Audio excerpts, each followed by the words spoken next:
Today on Adversity to Strength, I'm joined by Jessie Torres.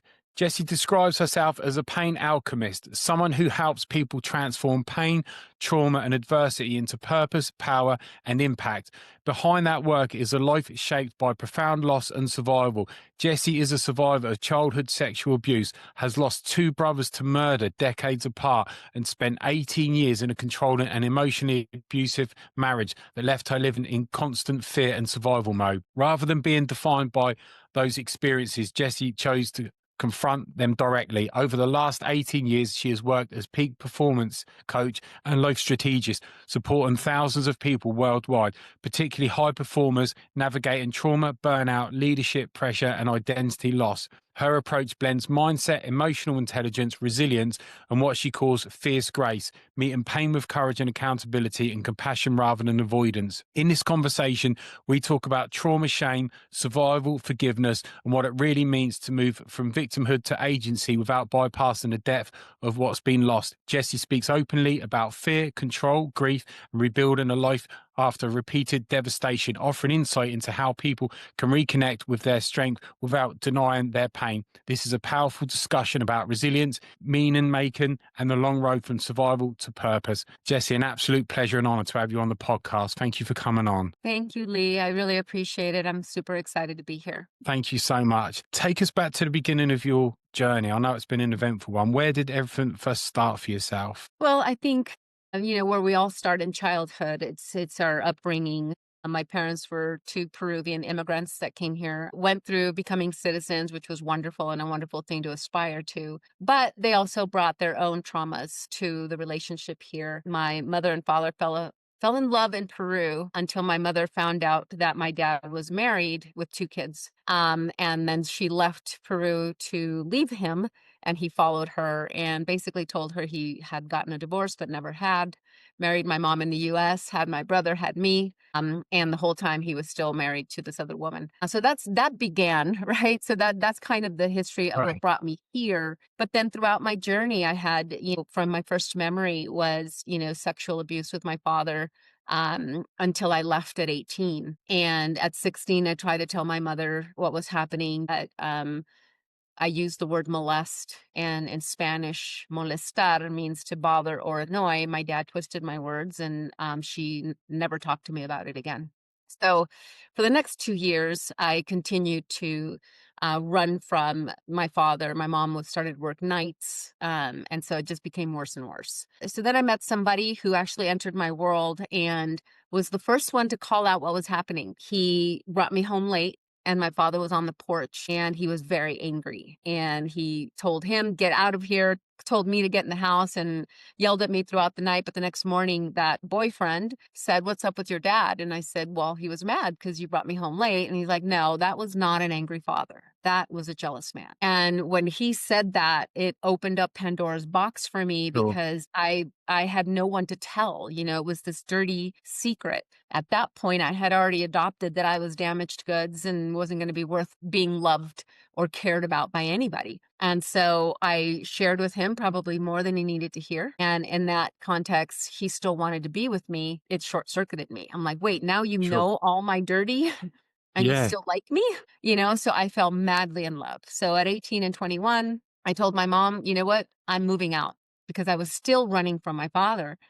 And being the good Catholic mom that she is, no offense, I respect everybody's wishes, but she said, my daughter will not live with a man and not be married.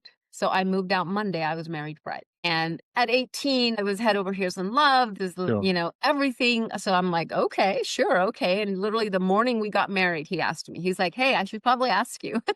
Right. And it was kind of, we made a joke about it, but then transpire 18 and a half years later, and then my next 18 years, what we didn't know, and I call this because I have 3 levels of trauma. We have the undiagnosed, the unacknowledged, and the unresolved. Yeah. So between my ex and I, we had unacknowledged trauma. So we acknowledged our big traumas. He came from a very abusive background as well. And before I dive into that, I just want to say, this isn't to vilify my ex-husband. I love him. I forgive him. I also acknowledge my part and my role. So this is merely to share what happened. Okay. He had come from an abusive background as well. His mother was an alcoholic, and he was the youngest of four, the only boy. He would come home to his sisters unconscious on the floor. That's the kind of life he lived. So when we met, we knew our big traumas. And so when we got married, we said, he's like, well, my kids will never see me drunk. Right. And I said, my kids will never be molested. And we thought we fixed it. So oftentimes we acknowledge the big traumas, but we had no idea about all the micro traumas underneath that. Yeah. All the chaos that I wanted, the hypervigilance that I adopted, Yeah. right? And so now he only knew how to speak to his mother with rage and vulgarity, because that she was an alcoholic. She had a bottle of vodka opened up in a glass in her hand at 10 in the morning. And so when things would go sideways, that's how he communicated. He was explosive. He was demeaning. And it was similar. It was way more intense than my dad, but it was similar. So in my Yeah. unconscious mind, it's just like, oh, this is just what men do, right? Because I didn't know any better. And Yeah. so I proceeded to then try to make sure that everything was perfect so he wouldn't get mad, because if he got mad, it would ensue a huge rage. And I can be the greatest thing since sliced bread, the goddess that he would talk about, and then I would be the C word and every other word that you can think of in the same breath. So it was confusing to me because I felt his depth of love, but he would beat it out of me over and over and over again. So from that state at 18 years later, I was at that place of apathy. It's like, I can't do this anymore. Divorce to me Yeah. wasn't an option. I had made a promise. He didn't believe he deserved me. So I promised I'll never leave you because I'm going to show you that we're meant to be together. And so I thought I could love him for the both of us. But all that now I know, all that does is create more push, right? So Yeah. if I'm going to prove to you, I'm going to love you so much, even when you hit me, I'm going to hit you harder to prove that I'm right, is what his mentality was. So he kept pushing and pushing. And I mean, verbally, emotionally, and mentally. And so it just got worse and worse. And from my mind, I didn't believe there was a way out. Death was the only way out. And so I was praying for somebody to blow the red light. I was wanting somebody to just take me out of my misery. Divorce wasn't an option. I had 3 kids. Suicide wouldn't work because I didn't want to leave my kids with that. So it was one of those things where I was just willing it to happen. And then before that, my brother was murdered in a senseless murder. A year before that, his sister committed suicide. And so all these tragedies were happening in the midst of me trying to survive in this marriage. Yeah. Um, and it was an act of kindness that actually gave me the courage to choose life. And the people that were kind to me will never know who they woke up. So Yeah. I went to a course in emergency medicine. I thought I want to help people, right? I did that and I ended up flunking because my ex broke his leg and he was very controlling and blah, blah, blah. So I flunked and I was devastated because it was the first time I'd ever done anything for me. And the teacher knew because he saw my grades before that. And this is emergency medicine. You can't fail a test and still be passed because you're the answer to somebody's 911 call. You know Yeah. what I mean? He said, what's going on? And I shared with him what happened. And he said, I'll give you a break. He said, I will not fail you. I'll give you an incomplete if you promise to take the course again next semester. So I was elated. And what he did is he gave me permission to audit the class. So the class was 6 months, or I'm sorry, the first part was lecture. And then the second half was scenarios. So now I got to be the patient for everybody. So he would do mock 911 calls and I was put under bushes, underneath stairwells and elevators, and the students had to come rescue me. Right now, at this stage, I am shame walking. I had adopted so much shame around my past. I looked down at the ground. I did not make eye contact. I was the girl in the back of the classroom peeing her pants because the teacher was going to call on her, right? That's me. Now, all of a sudden, I'm being strapped to a gurney by, all these students. I was freaking out if my husband saw this, but at the same time, it woke something up in me. They Yeah. were coming, the students were shaking my hand saying, thank you. Thank you for helping us learn. And at the end of that class, they all pulled money together and bought me a Best Buy gift card. Now, it might not seem like a big deal, but to me, it short-circuited my brain. My Yeah. father had taught me that don't trust anybody. They all want to get in your pants because that's what he was doing. Yeah. My ex told me, Jessie, people want to subconsciously break up a good marriage. So don't trust anybody and don't share about our marriage to anybody. Right. So I looked at everybody as they're going to hurt me in some way. I didn't trust when these people acted kindly to me for no reason. I was just doing my thing and I did this whole video montage of their journey, they bought me this gift card.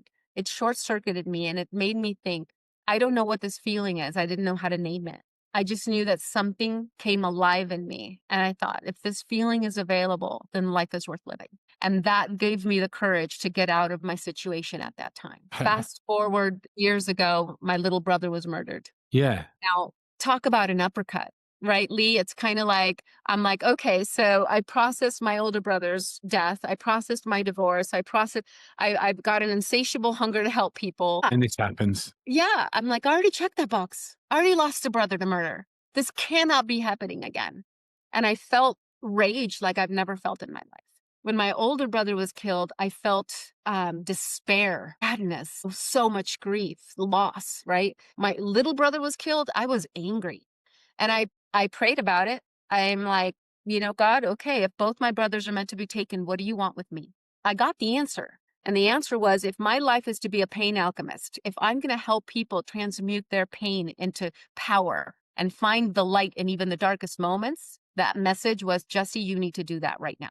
So I didn't like the answer. However, it did shift me into going, okay, this is an uppercut. I'm feeling an enormous amount of grief, but I need to find the beauty. Where's the beauty? I don't believe God wastes the pain. I believe we do if we choose to, right?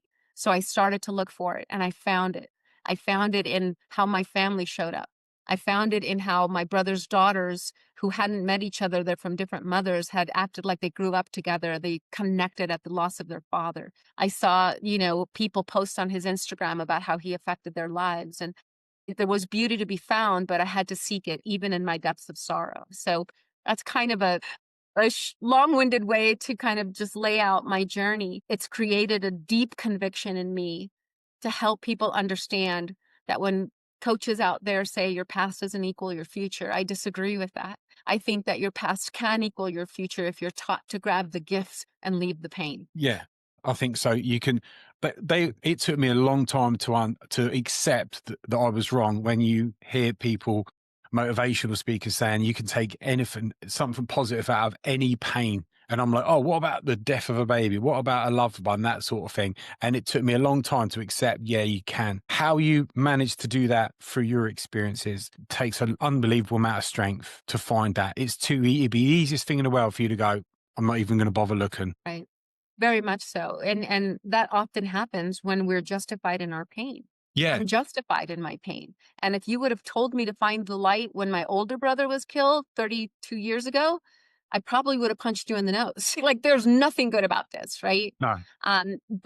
But there really is. And one of the greatest stories that I share, which is kind of what the line that I follow. Are you familiar with who John Walsh is? No, who's John May Walsh? not be out there in the UK. It's an American show that called America's Most Wanted. Well, yeah, America's Most Wanted. Yeah. So John Walsh created that show. His son was murdered by a paedophile in the early 80s. That's Yeah, right. He was that's right. kidnapped and cut to pieces. Yeah. A 6-year-old child. Yes. So if we look at that from the context of everybody's contract with God, universe, whatever your belief is, maybe that little 6-year-old was an angel, right, that came here to impact John because God knew John was going to help thousands. Yeah. But it came on the heels of the loss of his son, right? That woke him up. So it's kind of like we look at that and we see him as an angel and God called him back home. But what it did is awoke something in John that helped save the many. So again, there's that. And so when I look at that, I'm like, okay, this pain really hurts. How do I alchemize this into power? Because if I argue with the reality that it happened, I'm going to lose every single time. If I walk around saying that shouldn't have happened, that was wrong, it shouldn't have happened, then I'm arguing with the reality that it did. And if I argue with that reality, I suffer. I'm not saying it's okay. I'm not saying it didn't hurt, but it happened. So the quicker I'm able to find the light, I'll lessen the hurt that I feel. That takes a lot to even accept that thought process. How did you get to that thought process? How did you get that? Because that's not easy. Honestly, I think I can't tell you or pinpoint a moment. More so, it's my connection spiritually. I believe there's something greater than us telling our heart to beat. And I believe it's kind. And I believe it's generous and I believe it's beautiful. And we're human beings having a human experience. So guess what? We have free will. We do not pray to God and ask for strength and get given strength. We get given opportunities to be strong. To We work on don't it. build courage without the element of fear, right? We don't build resilience without resistance. So if I start to look at my entire journey as like, maybe it's God's path when I was little and I was building traps to warn me when my father was sneaking into my room. Some people think that's tragic. You poor little girl had to build traps to warn her. And that's true. But what else is true is I see a very courageous little girl. I see a very resourceful little girl. I see a very resilient little girl. That was also built in that moment. So I can no longer see the little girl as a victim. I see her as the courageous, beautiful one that created the woman I get to be today. The And in those survivor. moments, say again? The survivor. Yeah, and the thriver. I Yeah. didn't just survive. I chose to pay it forward. And I think we can all do that. The way we fuel our own energy and our own self-worth is when we give, when we love others. We Yes. can't give what we don't own. If I want to love somebody, I better love me first. Yeah. Of Otherwise, course. I'm only giving you a percentage of Yeah. that love. Right. So it's really taking a look at that and saying, wow, if God could whisper in that moment to my ears when I'm a little girl and say, I know this really sucks right now, but if you knew why I need you to build courage, because I know what's going to come down the road. I know you're going to have a rough divorce. I know you're going to have tragic loss. So I need you to build strength right now. But we don't get to hear that voice. We get to trust. And we get to decide what we give meaning to. How did you get trust, even for yourself, after everything that you'd been through? Where did you find trust? By continuing to let go of the things that limit me. So if I was scared, I put myself on the front lines. If it was a challenge that I'm like, oh, I could never do that. I did a fitness competition. Oh my God, I had so many issues with my body because of what I went through with my father and then what I went through with a very jealous husband. And my body to me was a source of pain. My beauty was a source of pain. In my mind, it attracted my father inappropriately. In my mind, it got my husband into fights if somebody looked at me. So I hated all of it. I wanted to just run it face first into a freight train. That's how I would think. And so now I'm like, a fitness competition? Oh my God, that terrified me on so many levels. Now, not only am I afraid of judgment, but now I'm actually going to be judged and it's on pay-per-view and thousands are going to watch. But I knew that it was one of those sayings that Tony Robbins says, when you can't, you must, right? And so like that scares me so badly, then I have to say yes, because I know that it's only fear that's limiting me. So how I build trust is by stepping into that unknown, by trusting that no matter what happens, I'm at least stepping into courage. I'm at least stepping into an unknown that I'm willing to feel the edges, but step into it anyway. And no matter what, I'm going to have growth, even if it doesn't turn out the way I did. So sometimes people would ask me, so did you place? Did you win? And I'm like, that wasn't my outcome. My Just being outcome there. was to just stand on stage, Yeah. right? And to walk out there in confidence, and that was it for me. To me, it was an absolute win because it terrified me on so many levels. How did you feel walking out on stage? Oof. It's kind of like in that moment, I remember I had this beautiful gown and it was like, had this huge long train behind it. And I'm in 5-inch heels, right? And so it's like, oh my God, all these girls are walking up to the stage and my turn's coming up and I start to freak out. Like, oh my God, oh my God, oh my God. I'm going to trip. I'm going to step on my dress and I'm going to fall on my face. And this is what's going on in my mantra. And I'm like, okay, so Jessie, step up, right? I'm the mantraing in my head, step up. You need to do this. Who do you need to be in this moment, right? Or what part of you do you need to call forward? And I'm like, I wonder how J-Lo would walk out on stage. In my head, I'm like, okay, so pull that forward. And I did, and I borrowed the energy. But here's what's important. I didn't become J-Lo. I pulled the power that was in me out in the forefront. Yeah. Okay. And I just owned it in that moment. And I stepped out there and I walked. And it was scary, but it was also like, oh my gosh. It's happening and it felt amazing and it felt beautiful. And so I want to share with your audience that when you do those things, even the smallest thing, that fuel to the spirit is everything. I'd never hiked before. I'm the director of coaching at Tony Robbins when I was working there. challenged the coaches and said, okay, who wants to hike the Grand Canyon and raise money for this nonprofit organization? Yep, I raised my hand. I've never done it before. We crossed rim to rim to rim. So we went in 25 miles in and then 24 miles out. You are either hiking out or you're getting helicoptered out. Once you've decided, that's it, right? So that feeling of coming on the other, it still kind of takes my breath away. When you're coming through the end of it and all your peers are holding up their walking sticks and they're building a bridge for you to walk under because you've crossed the finish line, you just drop to your knees and the human spirit just comes alive. And I hunger for that feeling over and over and over again. And what it does, it builds your own essence to want to live and not just survive, but live and thrive. It's like, I love Howard Thurman's quote that says, don't ask what you can give the world. Ask what makes you come alive and go do that. Because what the world needs is more people to come alive. Yeah. Right? And when that sparks in your essence, you want more. You want more. And what's beautiful is it comes typically or often on the heels of serving others, right? Crossing that bridge was not just about me making it with blisters in my feet and fatigue, but it was because I got to contribute to a young 25-year-old that had 3 brain surgeries from a terrible basketball accident. And I got to support her and she got to hike with us. And in that canyon with I think it was like 23 people. You aren't an individual. You're a group, a united team. And I don't know these people. I just met you, but I'm massaging your ankles and I'm massaging your calves and I'm giving you a sandwich because we need to support each other because we're all getting out of this canyon.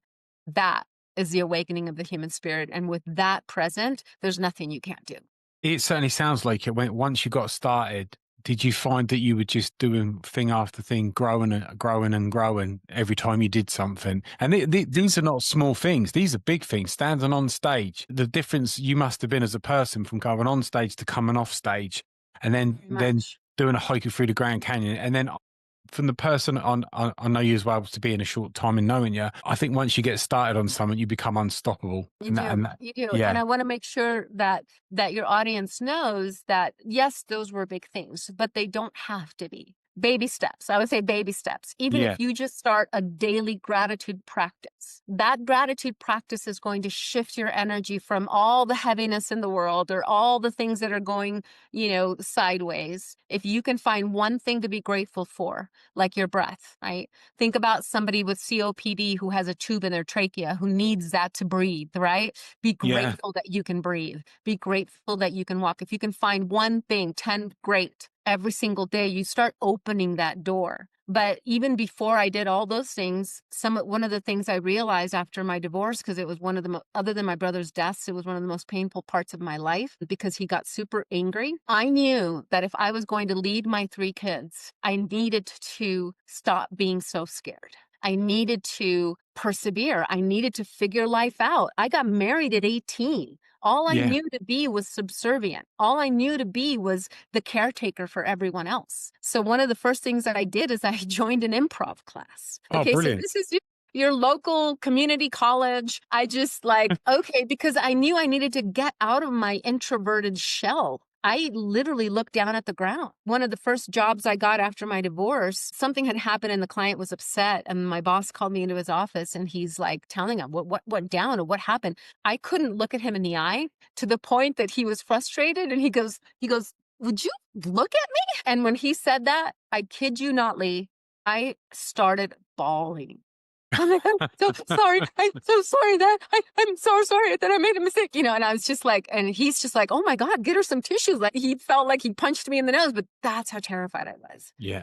So this improv class to me was a way to break that out. And what's beautiful about improv is there's no wrong, meaning It's a lot of fun.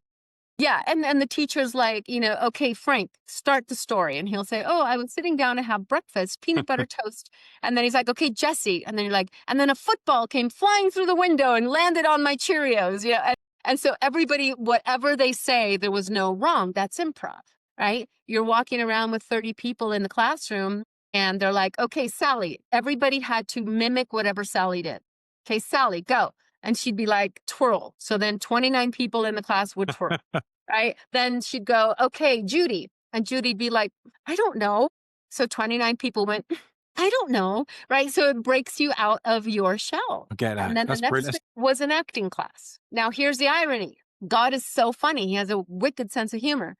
Have this acting class, and the role I'm assigned, and if you don't know this movie, I recommend it. It's an old movie with Barbara Streisand. It's called the movie Nuts. N-U-T-Z is how it's spelled. And in the movie, she plays the role of a prostitute who's getting convicted in court by her mother and stepfather. They want to claim that she's crazy, so she's committed because they don't want them outing that the stepfather had been sexually abusing her their whole life. That's the role I was assigned. Great.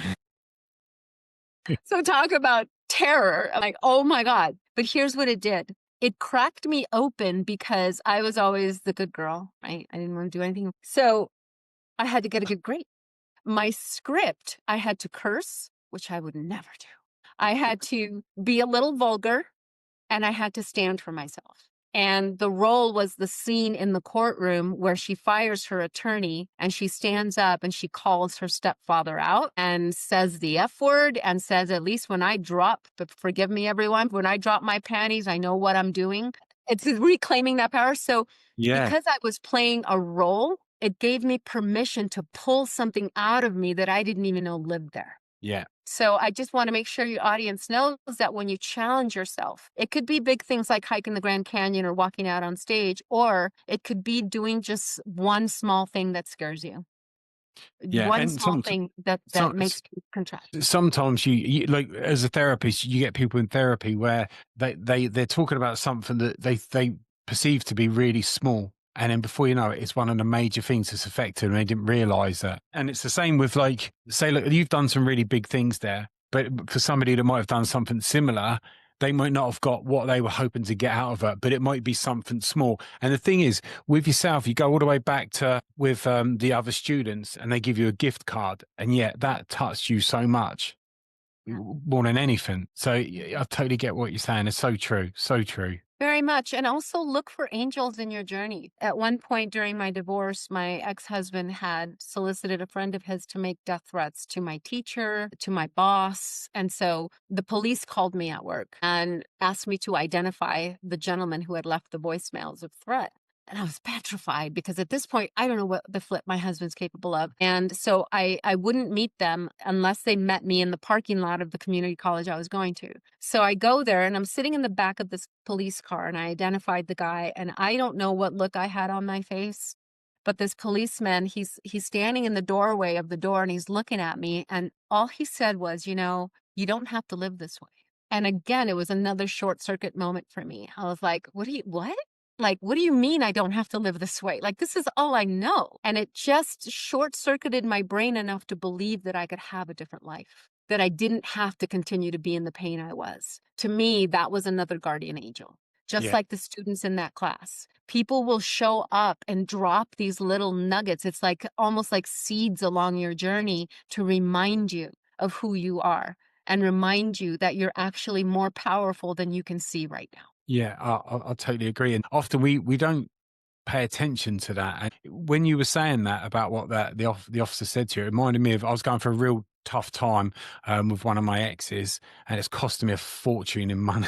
And I went to football to watch my team, Portsmouth, and I'm stood there in the home end and talking to this old guy, and he's like, "You're right, Lee." I'm like, "Oh, I've got loads going on." As I start telling him, and he said to me, "It won't last forever," and it just totally changed me. It meant there was light at the end of the tunnel, and it meant that I could overcome what I was going through.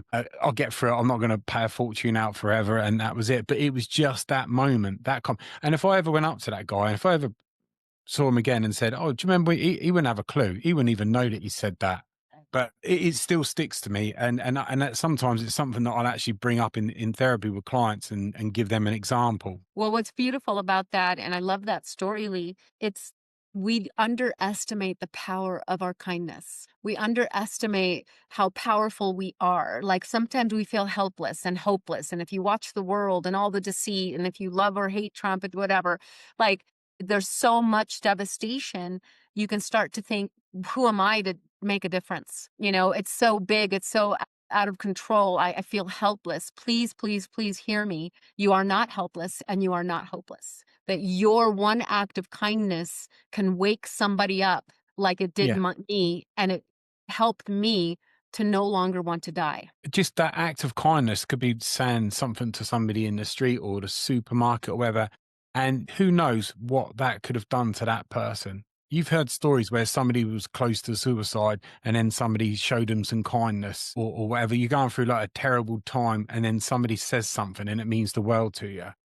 I had a story like that, that a Yeah. friend of mine shared with me of a gentleman who had already written his suicide note. He was going to complete it, but he wanted to go empty his locker at the college so his mom wouldn't have to. And so he goes out there, he's got all his stuff, his books or whatever, and he bumps into something, and this guy comes over and, oh my God, I'm so sorry, and helps him pick up all his books and helps him put it all back together. And that very act stopped him from committing suicide that day. Yeah, it's great. So kindness is important. I like to think I know we all consider ourselves a good person, but one of the reasons I become a therapist was to help people. And along with that, as you learn and evolve, you want to be that kind person. And I do my best. I never, somebody tells me something, I'm never negative about it. Even if I'm what they're doing, I think that's not for me. I'm not going to tell them what they're doing. I'll always be positive about it because why do I want to make somebody feel bad about themselves? I had an upbringing where I was only ever told negative things about myself. So I got to a point in my life where I refused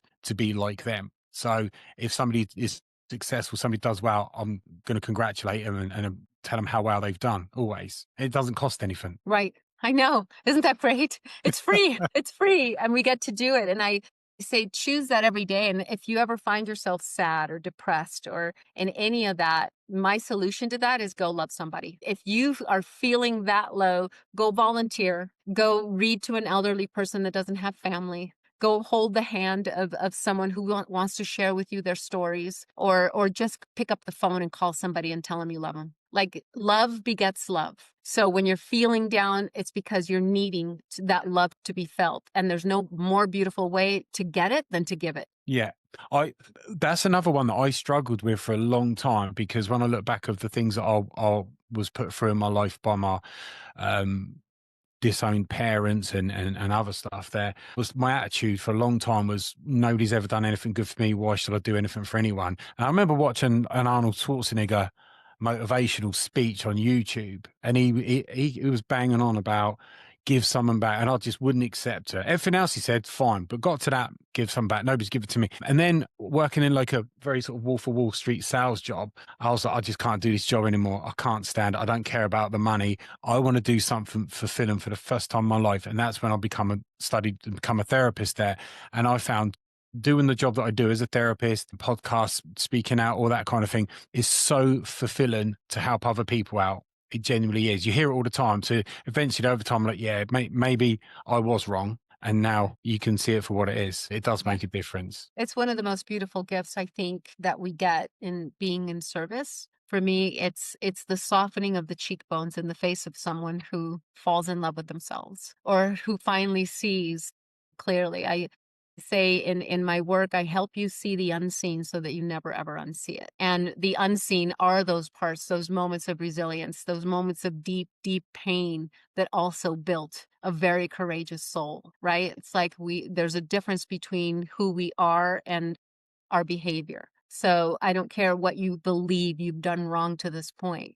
There's a purity and a beauty in your soul right now. You've just forgotten. When do you think the point was you began to love yourself? I think when I realized that I could, it's one of those things you live in an unconscious state of being until you realize you have the power to change it. I remember when I got out of my marriage and I was going to my own therapy. And I remember telling my therapist, I want to do what you do, but that's a lot of school and that's a lot of time. And I'm trying to survive here.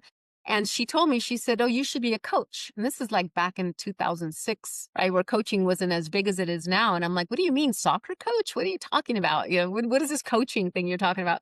And I remember joining and getting certified by Coaches Training Institute. And when I went there, it's like when you're in training to be a coach, you are your first client. You're bringing all of your things to the Yeah. table.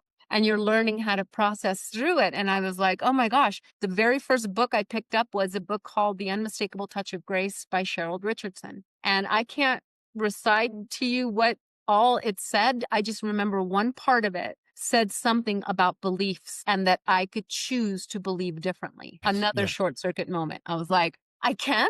What do you mean? Like, this is what I was taught. This is what I know. This is what my parents taught me. Like, I can change that. And that's when it started to shift. And then the more I stepped into courage and did things, like you said, how did I build trust? I started to do things that pushed me beyond that comfort zone. And so I started to trust myself. And then I started to reveal, and I have done work with plant medicine, which I speak highly of. I'm actually helping a nonprofit organization called the Illuminating Collective, who helps veterans and service providers heal from PTSD with plant medicine. And I get to be their integration coach after the fact. And it's one of the most beautiful gifts that I think God has left on the planet for us, is this ability to fast track what is hidden in our unconscious mind that we don't know to know, or we don't know Yeah. how to let go. You know, you get some people that are just like, I just don't know. I feel so much pain. I'm in so much grief. I can't see it any other way. Right. And to help just kind of fast track that learning. And for me, it created a connection to my creator more than my 8 years of Catholic school did. You know, with, again, raised Catholic, went to Catholic school, shift into Christianity, and I consider myself a Christian, but I don't follow religion. I follow my heart and my connection to God, which I believe is greater now than it ever has been. And it allows me to be witness to the precision of God's hand in this lifetime, and all we choose to make meaning out of. And if I choose to find the light in the darkest moments, then I'm going to live this life navigating challenges differently, because challenges aren't going to stop. But at least I get to make a conscious decision of what I do with it. Before, I didn't know. It was unconscious. When you're talking in front of people, even now doing a podcast, what goes through your mind? What are you actually thinking about when you're actually saying? Because everything you're saying, you can feel that it has such an effect on people. How many people come up to you afterwards and say, "I feel so motivated and focused now"? I can feel it just talking to you. But what goes through your mind when you're actually saying that? I'll share this way. The first time I got to speak in front of, I think it was like 350 people. It was the biggest audience I had ever spoken to at that time. And I felt pretty confident about it because I knew the client that had hired me and how far we'd come. And I was like, okay, good. I get to serve her group. But right before I went on stage, I started thinking how much they had invested. And I knew at that point, this was years ago, but it was like 30 grand to have me come on stage. And then I was going to speak to the next day, I was going to speak to the executive team. This one, I was going to speak to the whole company. Right. And so I started freaking out. And I'm like, oh my God, I got to give them $30,000 worth of value. Like, oh my God, who am I? You know, and all that started to come in. And I called my mentor, and it was so simple. And it was all I needed to hear. I called up and I said, look, I feel pretty good overall, but I'm kind of freaking out right now.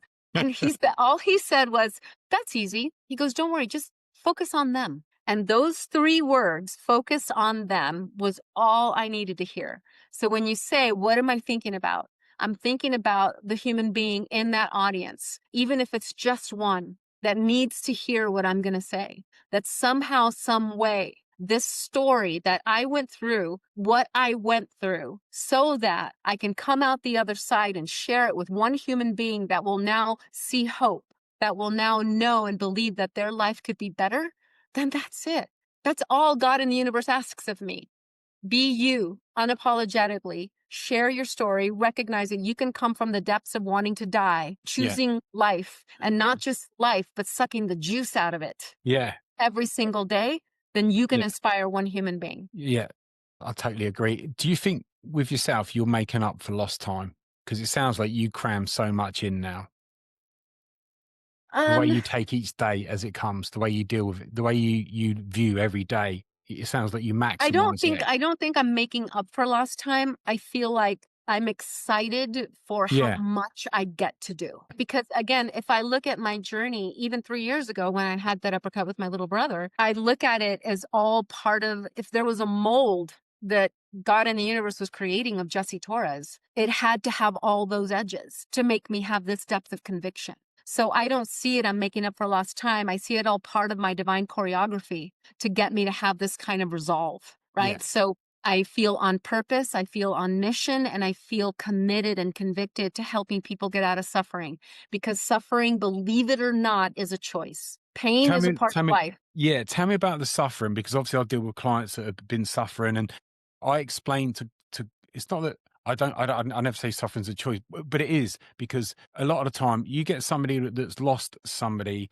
and it could be 30 years ago, and if they've not dealt with it, they've not expanded their world, and try to overcome it and have therapy, they could still be there in the same place as if it was yesterday, because they're in that suffering there. Yes, there's always going to be pain, but they can deal with it, process it, work with it. Yes, there's going to be a scar, you're going to carry it, but they can do a lot of things to reduce the suffering and move on from that trauma or pain. How do you see the dealing with suffering? I want to make clear that your pain is justified. Like, I'm so sorry for whatever people have gone through. It's not to diminish that. Yeah, However, the suffering part is the consistent replay of what you believe should not have happened, right? yeah, That person shouldn't, my brother should not have been killed. It was absolutely senseless. The guy didn't even know him. He was just jealous because my brother was dating his girlfriend. My brother didn't even know he existed.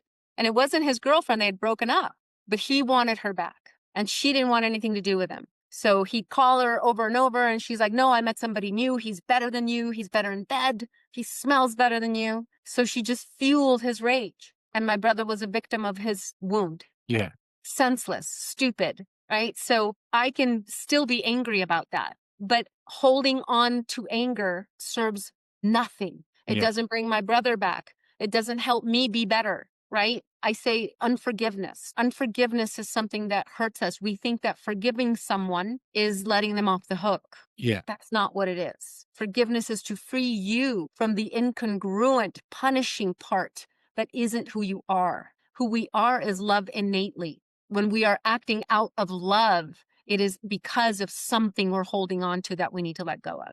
So I'm not saying don't grieve, but put a clock on it. If you believe God and the universe is for you, or if you believe that everything happens for a reason, whatever your story is, there is a gift in the journey. So for my older brother, you know what? Again, I was very much in despair. He showed himself to me at one moment of massive cathartic crying. And I saw him all in white and what looked like other people. I couldn't tell. But all he did was gesture with his hand and he said, Jess, everything is as it's supposed to be. At the time, I didn't know what it meant, but it brought me calm and I knew he was okay. And I had to accept that he was not coming back. And in that acceptance, I start to look for the gift. I start to realize, oh my gosh, the gift of him for 29 years, 28 of my years, the gift of 300 people coming to the funeral that we didn't know, whose life he had impacted. I start looking for the beauty because if I argue that it happened, I sign up to suffer, right? If you think about it, let me put it very simply. And by the way, this is my mother. God bless her. She doesn't know how to live out of suffering. yeah. She only knows how to live in pain. I get So that. now I'm her only child left. She can't see me because all she sees is the loss of her sons. Yeah, So I have to navigate that and not make it about me. It's not that she doesn't love me. It's just she can't see past her pain. She can't see past her suffering, right? And so if we don't choose to move past it, because it is a choice, to put it simply, if I hit myself on my corner table, I hit my knee and I'm like, oh my God, that hurt. Oh my God, I'm so stupid. Why did I put the chair there? Like, my knee probably doesn't hurt anymore, but my story is beating yeah, me up. Oh my God, I'm so stupid. Why did I do that? I knew better. I shouldn't have done that. Da, da, da. So it's the consistent mindset around what shouldn't have happened versus acknowledging what did, grieve the loss, and look for the gift so you can release the edges of arguing with reality. It's an argument that yeah. shouldn't have happened. And that reality, you will lose 100% of the Oh, time. without doubt. I say similar to like people where clients, whatever, where they're ruminating about something. You know, you're never going to come up with a different solution. You're just going to go around in circles. You're right with the whole anger. There's a really famous quote that I like. Holding on to anger is like drinking poison and waiting for the other person to die. It's so true. It's so true. And I really love what you said about like when it shouldn't have happened, because we've all done it a million times and people just won't let that go. But you're not going to get anything from it. So it's about dealing with it in the way that you said, and that makes all of the difference because then you're letting it go. There's nothing to be gained Exactly. for it. And it fuels the story. And what I mean, this is a whole nother conversation, but we can start talking about frequency. The rhythm of our heart is emitting an energetic field. It's a beat. The doctor listens with a stethoscope to the sound, which is emitting a frequency, right? This isn't woo-woo conversation. This is science. Yeah, Right? So when you choose the suffering, when you choose to replay how it shouldn't have happened, when you ruminate and you spin it, and then this shouldn't happen, if what if this and what if that, and what if we would have said this, or what if this would have happened, you literally are emitting that dense frequency from the that rhythm of lower. your. If you had a heart rate variability monitor, you would see chaotic rhythm in your rhythm, right? And that's what's going out into the world because we are all energy beings. Yeah, Right? So now that density begets that density. So now you start seeing movies that demonstrate the same thing, or somebody treats you unkindly, and now the energy matches the energy of sadness or grief. And all of a sudden, you attract people into your life that hurt you, and it yeah. Law of stacks, attraction. multiplies. Yes. And now you're proving yourself right. Yeah, So I beg of you to recognize pain is a part of life. Suffering is optional. And we can start to look at that, give ourselves time to grieve, put a clock on it, say, I'm going to give myself a week. I'm going to give myself a month. I don't care what it is, but give yourself that time. When you actually consciously give yourself the time, let's say somebody hurts you, you're angry. I'm going to be angry for a whole flipping day. Yell, scream, yell obscenities, whatever you need to do. When you purposely choose the anger to give it to yourself, you realize you don't need a whole day. You're kind of exhausted after an hour. And then you're like, but you gave yourself permission because we're human. Feel your anger. I'm not saying suppress it, but I'm just saying don't live there. yeah, Don't live there yeah, because it'll deplete you and it'll emit that into the world and it'll attract more of it. yeah, yeah. Definitely. With the law of attraction, so true, Yeah, so true. It works both ways. You very know, much. it's the same as like people, the people that say they're going to succeed and the people that say they're going to fail, usually both right. Hmm. Well, and it's like my mom, she called me one day and she's like, she was watching the news and she says, oh my God, Jessie, the world is so terrible. And I'm like, no, mom, it isn't. I get that's what you're watching. I said, but please know there's so much good in the world. I said, get a tissue box, put down your phone and Google random acts of kindness and watch it for a full hour and watch the beauty that's out in the world. It's just not what we're shown. The news tells us man's inhumanity to man. And Yeah, it tells us all the bad negativity. And you might get a random act of kindness in the last 30 seconds of the yeah, freaking yeah, scrolling, right?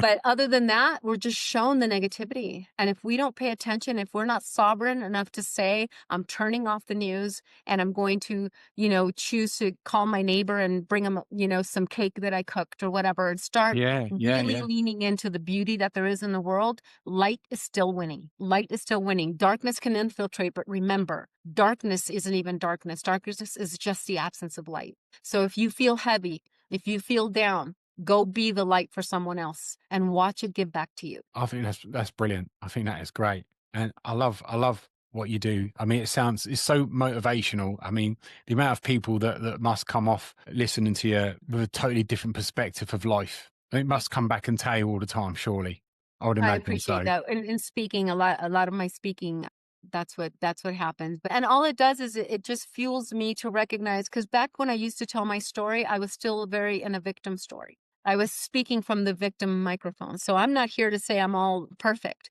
I lived in that realm too of like, well, I'm not succeeding because don't you know what happened to me? And I came at it from that aspect. And so all it did was keep me down. And all it did was attract more victimization, more people that would victimize me because I was living as though I was the victim still. So I'm like, I have to crack this code and get this out. I am not a victim. I was victimized in this moment of being a child with my father, but I am not a victim. Remember, we aren't what happened to us. What we are is the purity and the divinity of what we were when we took our first breath.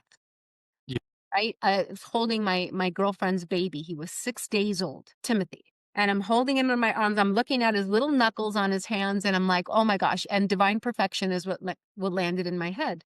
And then I thought, what makes us any different? Absolutely nothing. Only the belief. Somewhere in our journey, in our divine choreography, when the kid took our lunchbox in kindergarten, and we realized that we needed to be vigilant, and we wondered why they weren't kind to us, and we start to believe that we're unworthy. We started to lose away from our divinity and the magnificence that we are. And in the work that I do, it's just helping you come home. Come back to that divinity, come back to that purity, come back to the innocence of a child. It's still there. It's just behind a lot of heart armor that was Yeah. created in your wounding. Yeah, I totally get that. I totally agree. And because we've all got an inner child as well, we've still got our inner child. Mhm. And so to be able to reach that, a lot of times it can be beneficial as well. What's the future looking like for you? What have you got planned for the future? Such a great question, especially since we're beginning a new year. My outcome is to be on more stages, to speak this into the life of and the hearts of the many.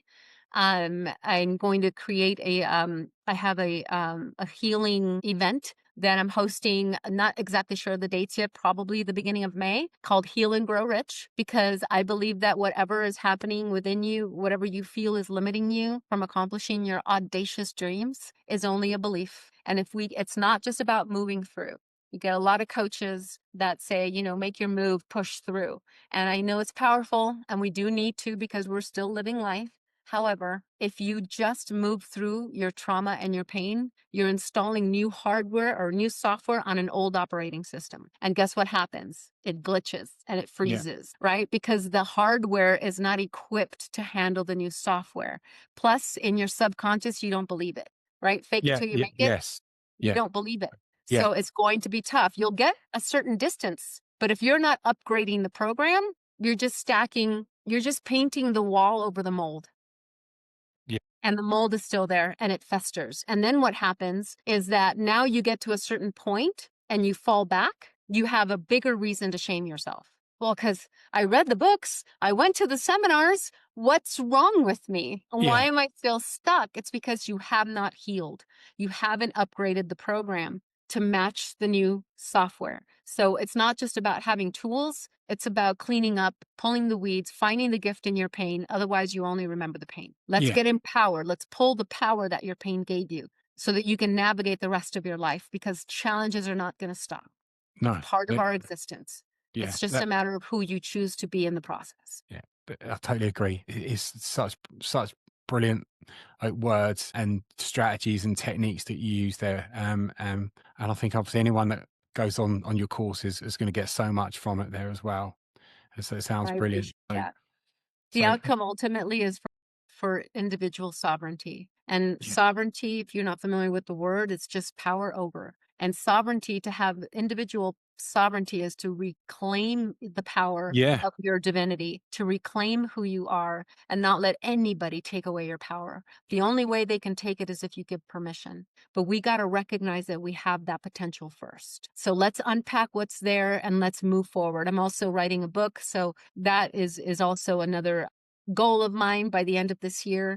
I have written an ebook. I need to refine it. So I'll let that out and I'll make sure you have that link yeah. so that Please others do. can read that. And also 10 Steps to Freedom, which is just some steps to get you out of whatever situation you're in right now, even though it seems like you have no way. That's great. That's brilliant. Jessie, it's been an absolute pleasure. I've loved every second of it. I feel inspired, really motivational. I love everything that you do.